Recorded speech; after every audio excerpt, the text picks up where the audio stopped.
What is up, guys? Welcome to another car review. I am your host with the most, Mpomahlangu, otherwise known as Shami. So, this is the Audi Q3 35 TFSI that I have spent a month with, and it's been absolutely amazing.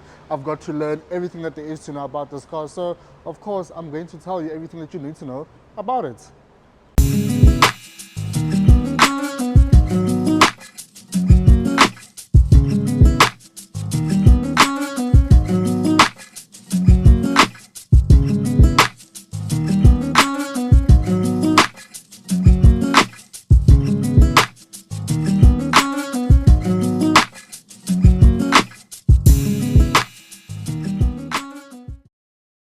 So this is the Black Edition model, and for starters, we're going to start at the back, which is not something that I usually do, but as you can see, the Q3 looks really, really good. I mean, it's got LED tail lamps over here, which have this design here. This is the Black Edition, so it's got blacked out badges, so you get the 35 TFSI in black over there, you get the 4 rings over here in black, as well as the Q3 badge, and overall, I think it looks really, really cool. There isn't much fakery, but I mean, yeah, there actually is. Diffuser doesn't really diffuse much, but hey, what can we say? Come closer, let me show you the boot. So as you can see, you've got a fairly decent boot, about 500 odd liters of boot space, which is quite nice. You get this net over here, and you get a spare wheel in there as well, a biscuit, which I'm not the biggest fan of because we know how our South African roads are, but otherwise it is fairly nice. You get this chrome plating over here, which will probably get scratched up over time, but hey, electric tailgate as always, so that is quite cool. But come closer, let's have a look at the front. So as we go up to the front, as you can see, more black bits over here, black surrounds over there. This is the S-Line model, as I did mention. Sportier wheels, sportier looking car overall, which is quite cool. At the front, you get these LED headlights with daytime running lights, which look quite cool.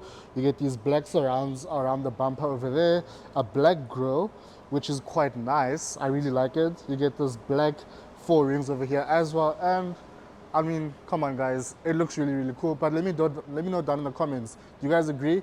Does it look good?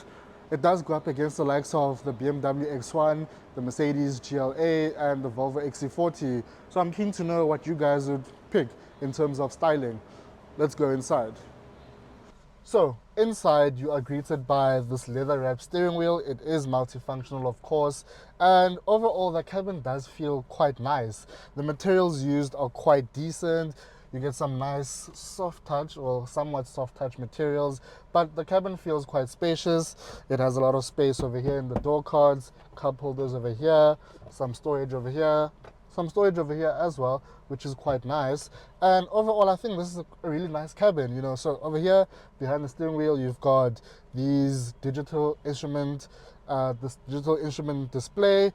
What I don't like on the sides are these analog oil and petrol gauges, which I mean, I feel like they could have been integrated into the digital display, and this is something that the VW group does across their cars, which I don't understand. Anyway, you get these stalks, which you find in practically every single VW group model, even high-end cars, and I don't know why, but I don't know why they didn't change these for more premium ones. I mean, this is a premium car, and you're getting these, which I'm just not the biggest fan of. Coming back to the display, you can't really customize it that much. I mean, all you can do is basically just shift through the different screens, like your date and time, your fuel consumption, short-term memory, long-term memory, like it's not much, and I'm a bit disappointed by that. Wish there was more, but anyway, the MMI system does make up for it. So you get a touchscreen infotainment system with wired CarPlay and Android Auto. Not the biggest fan of that either. I feel like it could have been wireless because all the other cars in the segment do offer that. But anyway, you get physical climate control buttons, which I am a big fan of because we do know how much of a faff that can be if everything is hidden inside the infotainment screen. You get some shortcut buttons over here for your drive select. So you've got off-road, comfort, auto, dynamic, and individual modes. You get a traction off button. I don't know why you'd want to do that, but anyway, you get this parking sensor button, which brings up your rear view camera. The quality is decent, but could be better. and you get hill descent control, which is quite odd in this car. But anyway, start-stop button over there, as well as your volume control over there. Overall, like I mentioned, storage is quite decent. You've got 2 USB-C ports over there, and you've got an electric parking brake over there, decent sized cup holders, and yeah, you've also got electrically adjustable seats with lumbar support, which is quite nice, you know. So another thing that I need to mention is this car being the Black Edition, everything that you see on this car is standard. Like, there is not a single option in this car except for the exterior paint color. So your panoramic sunroof is all standard. The instrument cluster is standard. The seats are all standard. Heated seats as well for both the front passenger and the driver. Like, everything is standard. So I'm really quite impressed by that. I think Audi has done a great job in terms of packaging this car with all of the features that it does have. So we are now in the back seats, and as you can see, I'm sitting behind my own driving position. Lots of leg room, lots of foot room. I mean, it is amazing here. You've got some nettage over here. You've got decently sized door bins. You've got air vents over here. So you don't have your separate climate control here, but that's quite fine. You've got cup holders, which look quite cool over there. And overall, the back seat is quite a nice place to be in. I mean, I could do a really long road trip back here without any hassles. So that being done, we're now going to take the car for a drive, and I'll tell you more about my thoughts of this car. So we're now going for a drive in the Q3, and I think first things first, let's start with the engine up front. So you get a 1.4 liter turbocharged engine. It is very familiar across the VW group. We've seen it in many other products. But 1.4 liter turbocharged engine, turbo petrol, that is, you get 110 kilowatts and 250 Newton meters of torque. Now, that may not sound like very much in terms of power outputs, but I've been quite pleasantly surprised to find that in this application, it works quite well, actually. I know this is not exactly a small SUV, but seeing how that engine works with this car and how big this car is, I've been quite pleasantly surprised. So you do get a 6-speed automatic transmission, which works quite nicely.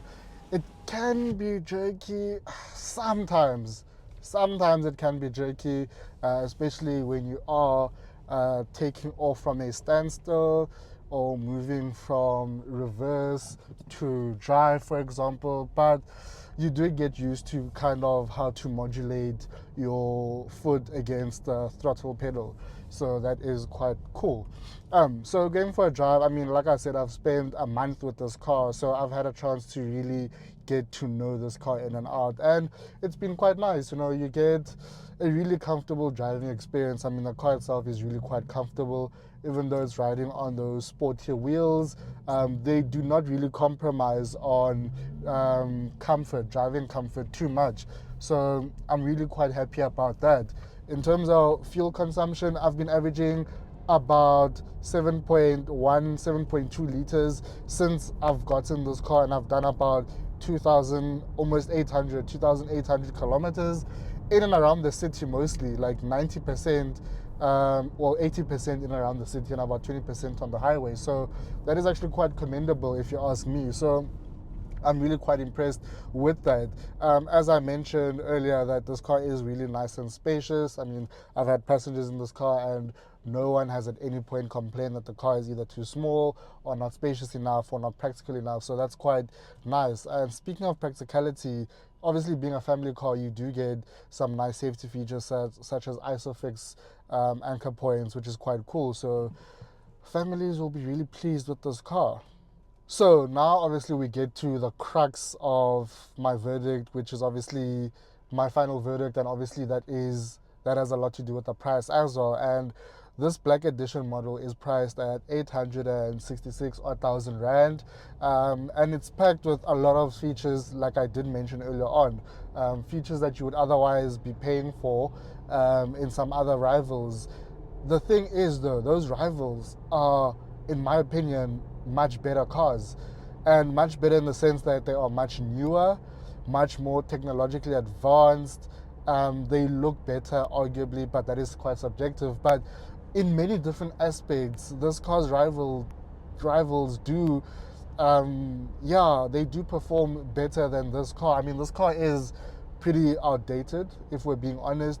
If we compare it to the BMW X1, I mean, there's a night and day difference. If we compare it to the Mercedes GLA, you know, there's a very, very big difference, you know. And unfortunately, while those cars might be maybe a bit pricier, I do have to lean more towards those cars.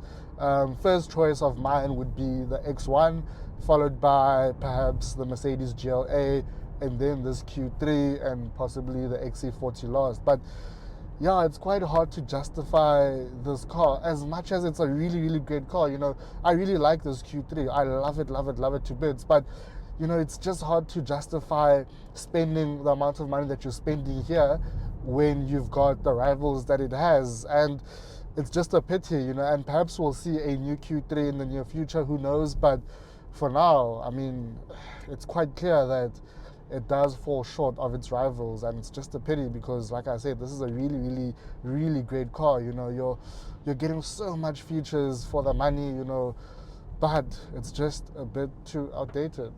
But you know what? I'm keen to hear what you guys think. So let me know down in the comments, you know, where would you spend, you know, 870 odd thousand rand essentially?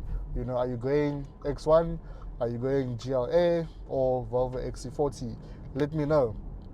But it has been quite a joy spending time with this car. I've absolutely loved it, as I said. And yeah, I'm really keen to hear what you guys think. So let me know down in the comments. As I mentioned, this car does come in at 866,000 Rand standard. Like, there's no features in here that you need to pay for. The only thing that you're paying for on this specific car is the paintwork, which costs about 2,000-3,000 Rand. But everything else is fitted as standard. So that is quite cool for those of you who may be considering this car. So this is how much you can expect to pay on a monthly basis in terms of installments for this car, and this is how much it'll cost you to insure it with Naked. The nice thing is that to get a quote is literally the easiest thing ever. All you do is go onto the website or the app, input all your details, your car details, and you get a quote in like 90 seconds. It's that easy. I mean, try it out and let me know down in the comments what you guys think. But anyway, that is it from me and the Q3. I will catch you guys on the next one. And as always, don't forget to like, comment, and subscribe. And let me know what car you'd like me to review next. But till then, I will catch you guys on the flip side. Cheers.